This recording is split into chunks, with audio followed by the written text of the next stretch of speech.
ଆଜି ହେଉଛି 16 ସେପ୍ଟେମ୍ବର 2025 ମଙ୍ଗଳବାର। ଆଜିକାର ପାଣିପାଗ ଅପଡେଟ୍ ଆସିସାରିଛି। ଆଜି ସନ୍ଧ୍ୟା ସୁଦ୍ଧା ସମୁଦାୟ 20ଟି ଜିଲ୍ଲାରେ ବର୍ଷା ଏବଂ 10ଟି ଜିଲ୍ଲାରେ ଶୁଖିଲା ରହିବ। 20ଟି ଜିଲ୍ଲାଗୁଡ଼ିକ ମଧ୍ୟରୁ 6ଟି ଜିଲ୍ଲାରେ ପ୍ରବଳ ବର୍ଷା ଏବଂ 14ଟି ଜିଲ୍ଲାରେ ମଧ୍ୟମ ଧରଣର ବର୍ଷା ହୋଇପାରେ ଏବଂ ଆଉ 10ଟି ଜିଲ୍ଲାରେ ଶୁଖିଲା ରହିବ। 20ଟି ଜିଲ୍ଲାଗୁଡ଼ିକୁ ୟେଲୋ ୱାର୍ଣ୍ଣିଂ ଏବଂ 10ଟି ଜିଲ୍ଲାକୁ ଗ୍ରୀନ୍ ୱାର୍ଣ୍ଣିଂ ଦିଆଯାଇଛି।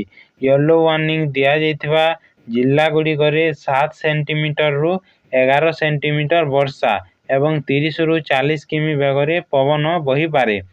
କେଉଁ ଜିଲ୍ଲାକୁ କେଉଁ ୱାର୍ଣ୍ଣିଂ ଦିଆଯାଇଛି ଜାଣିବା ପୂର୍ବରୁ ଚ୍ୟାନେଲକୁ ନୂଆ କରି ଆସିଥିଲେ ସବସ୍କ୍ରାଇବ୍ କରି ଭିଡ଼ିଓକୁ ଲାଇକ୍ କରନ୍ତୁ। ଗ୍ରୀନ୍ ୱାର୍ଣ୍ଣିଂ ଦିଆଯାଇଥିବା ଜିଲ୍ଲାଗୁଡ଼ିକ ହେଉଛି ମାଲକାନଗିରି, କୋରାପୁଟ, ରାୟଗଡ଼ା, ନବରଙ୍ଗପୁର, କଳାହାଣ୍ଡି, କନ୍ଧମାଳ, ବୌଦ୍ଧ, ସୋନପୁର, ବଲାଙ୍ଗୀର, ନୂଆପଡ଼ା। ଏହି ଜିଲ୍ଲାମାନଙ୍କରେ ପାଗ ଶୁଖିଲା ରହିବ ଏବଂ ୟେଲୋ ୱାର୍ଣ୍ଣିଂ ଦିଆଯାଇଥିବା ଜିଲ୍ଲାଗୁଡ଼ିକ ହେଉଛି ଗଜପତି, ଗଞ୍ଜାମ, ନୟାଗଡ଼, ଖୋର୍ଦ୍ଧା, ପୁରୀ, କଟକ, ଜଗତସିଂହପୁର, କେନ୍ଦ୍ରାପଡ଼ା, ଯାଜପୁର, ଭଦ୍ରକ, ଢେଙ୍କାନାଳ, ଅନୁଗୁଳ, ଦେଓଗଡ଼, ଝାରସୁଗୁଡ଼ା।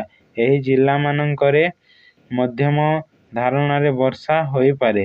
ଆଉ 6ଟି ଜିଲ୍ଲା ହେଉଛି ବରଗଡ଼, ସମ୍ବଲପୁର, ସୁନ୍ଦରଗଡ଼, କେନ୍ଦୁଝର, ମୟୂରଭଞ୍ଜ, ବାଲେଶ୍ୱର। ଏହି ଜିଲ୍ଲାମାନଙ୍କରେ ପ୍ରବଳ ବର୍ଷା ହୋଇପାରେ। ଆଜି ପାଇଁ ଏତିକି। ରହିଲି। ଧନ୍ୟବାଦ।